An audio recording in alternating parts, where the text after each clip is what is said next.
Hi folks, RAYDVD here on the Movie Reviewers 100 channel again. Sadly we've got another tribute week as one of Hollywood's own sadly passed away. He was Harold Ramis, who of course was in Ghostbusters, not one of my favourite films, and but that was probably his most prominent role. I probably know him more as a director. He's directed a couple of films that I've seen, and like National Lampoon's Vacation, classic comedy there, Groundhog Day, Analyze This, Analyze That, and a couple of episodes of The Office and stuff. So I'm going to speak about Multiplicity. I actually bought this last year, but I didn't really get around to watching it until now, so it gave me an opportunity to watch it. It was made in 1996. Of course, it was directed by Harold Ramis. Starred Michael Keaton and Andy McDowell.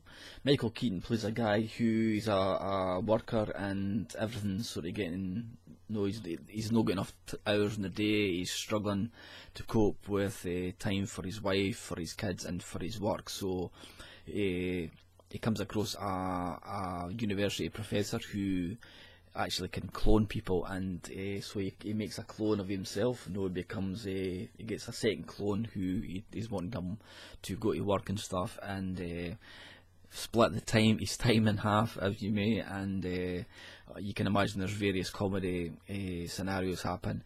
Then he's not got enough, he needs more clones, so he gets another third clone, and then various comedy scenarios happen again, and then he gets a fourth clone. So there's actually 4 parts that Michael Keaton plays. He plays Doug Kinney, aka Steve. Then he plays the second Doug Kinney, whose name is Lance, who's a bit of a slob.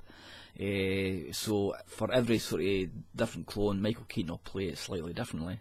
Then the third one is Rico, who's let's say is more in touch with his feminine side, and Lenny, who is just a Neanderthal. He just eats. He just wants to eat, and he's not really the full sort of chilling in the box and stuff.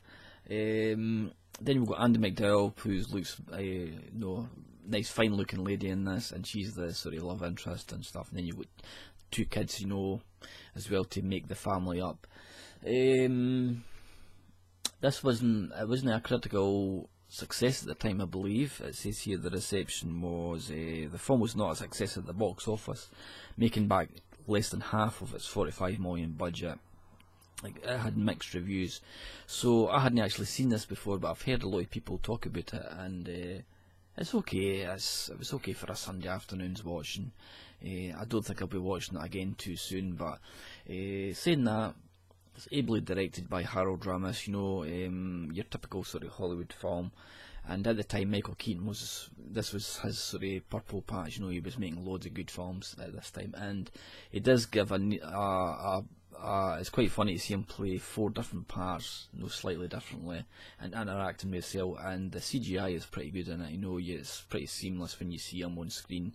Sometimes 2, sometimes 3, sometimes even 4 of himself on the screen and stuff. So he's probably Harold Ramis. He's probably done better. But if it's on the TV, I would say give it a watch. But if I wouldn't go out my way to buy it. But that's my tribute for Harold Ramis week. So look out for the rest of the boys' reviews during the week. They'll probably give better reviews, because I'm no sort of want to expel his virtues and stuff, because I haven't seen that many stuff from him and stuff. But look out for the rest of the boys' reviews.